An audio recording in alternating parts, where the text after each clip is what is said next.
A very warm welcome to the art vlog, art lovers.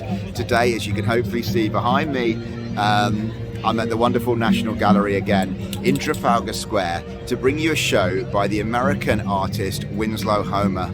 Homer is not that well known in Britain because most of his works, nearly all of his major works, are held in American collections. However, 50 or so of them, more than 50 I think, have winged their way across the Atlantic and given us a chance as art lovers in Britain to assess this American artist who is deeply loved in his homeland.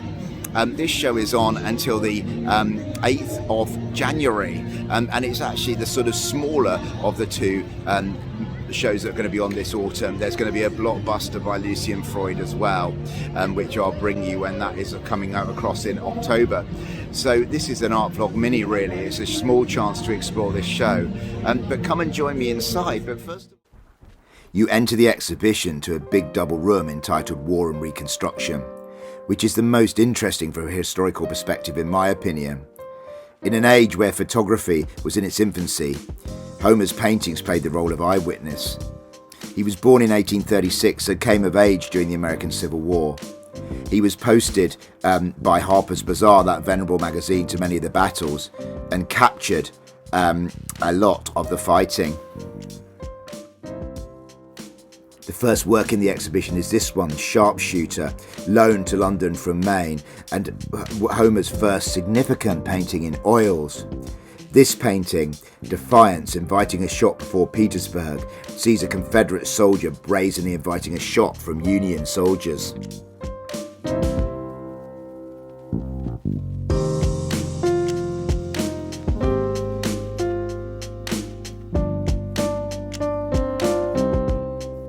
If anything, the paintings of the Reconstruction period, that post-Civil War period, America, are just as interesting.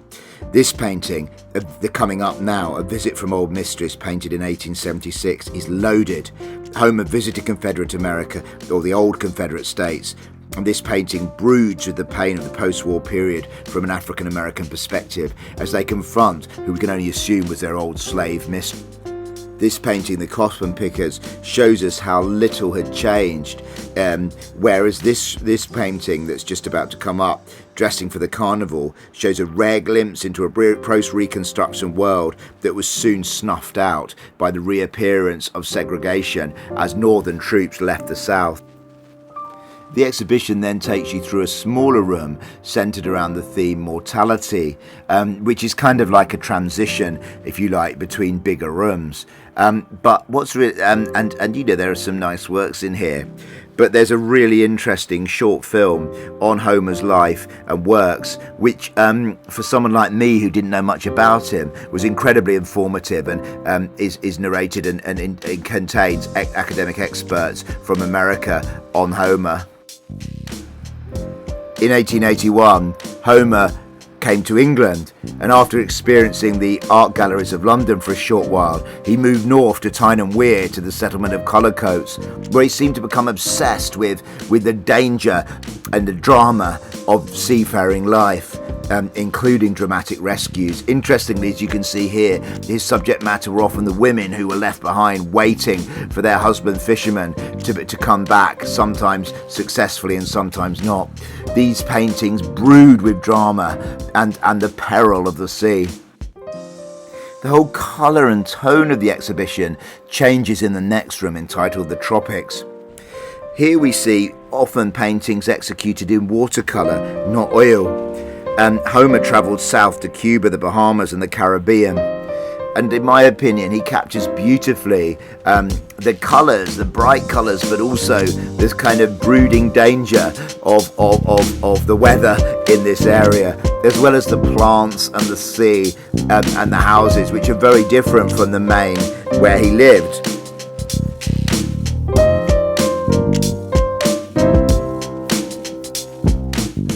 The highlight not just of this section on the tropics, but in my opinion of the whole exhibition, is one of Homer's most famous and significant works, entitled the Gulf Stream. Here's a picture of him in front of it. This painting shows us an imperiled sailor on a damaged boat surrounded by sharks with sugarcane sort of splayed across the deck. and it's very unclear whether this sailor will live or die. You can see a ship just on the horizon which may be about to rescue him. And I would say the exhibition does a magnificent job of giving background to this, not just showing the amazing painting, but also sketches and preparatory work like this one as well. And obviously Homer was very aware that this painting was loaded with historical significance. Obviously the Middle Passage took place in the Atlantic Ocean where this happened, and he is not unaware of that, which in my opinion makes this a masterpiece. You finally come to a room entitled Pure Seascapes, which is Homer at his most Turner-esque, if you like. He lived in this house on the Maine coast, and as he developed as an artist in his later years, he became less and less interested in portraying people and more and more interested in portraying the violence of nature in all its glory. People, if they exist at all, are very much secondary to these magnificent works, which are iconic in America for that rugged New England coast.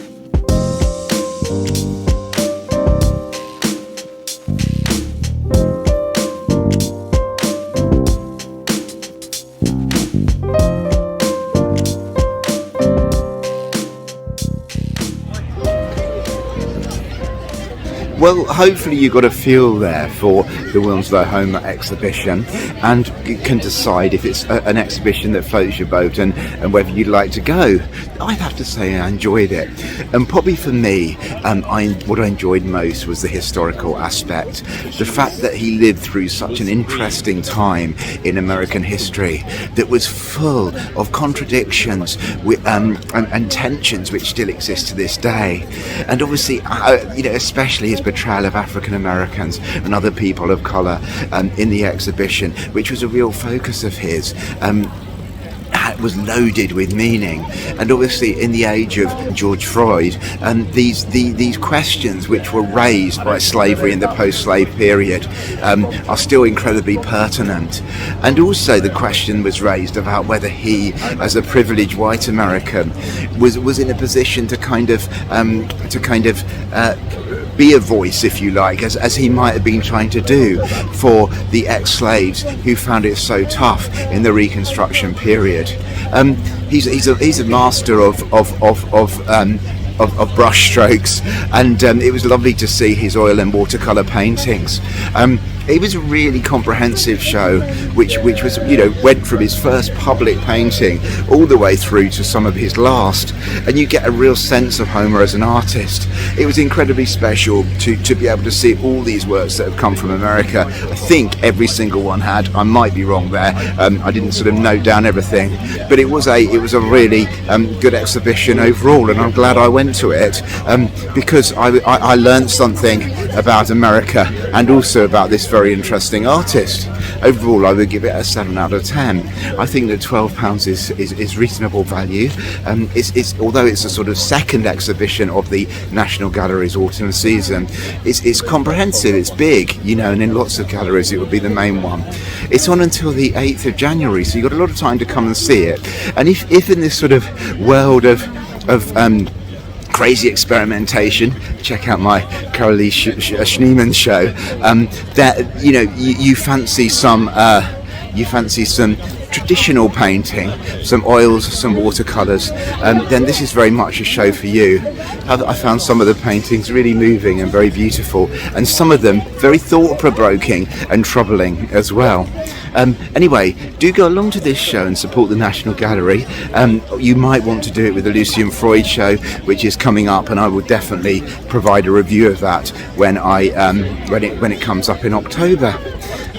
Anyway, do remember to subscribe to the art vlog, hit that notification bell, and stay tuned for upcoming reviews on previews of shows from London, the southeast of England and beyond.